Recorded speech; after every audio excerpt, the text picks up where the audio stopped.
Ito ang 2019 Dodge Ram 1500 Classic.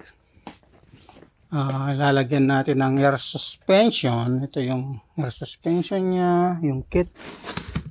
Yan. Yan. Yan. Itong ilalagay natin. Okay. Ito yung mga hose, mga parts, nandun. Okay. Ito yung instruction. Yan. Ngayon, tanggalin muna natin itong gulong dito. Isang side and then may kakat tayo. Ayan ang buong kit. Na-assemble natin. Tapos yung kabila. Ayan. Na-jack na natin. Double jack tayo. For safety. Tanggal ko na yung gulong.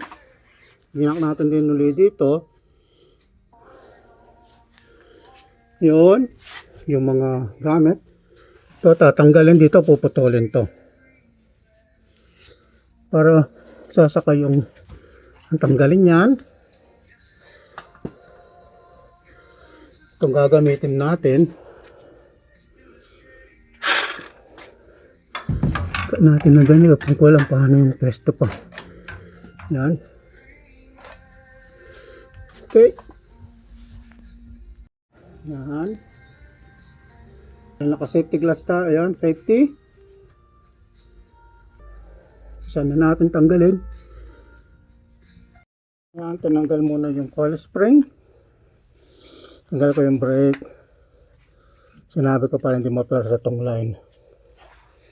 Para may space tayong mag-cut. So pag nandun na nga din natin makakat ng ganyan. Yan. Yan, okay.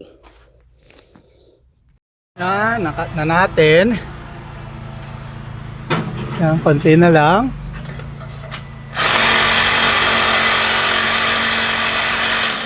Yan. Okay na lang natin.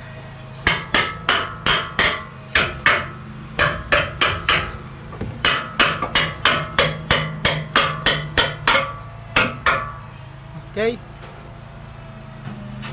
Nailagay natin itong frame.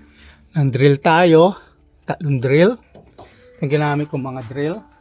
Ito. Yan. Yan. Kita natin ito ngayon. Then lagay natin yung iba. Setup natin. Okay.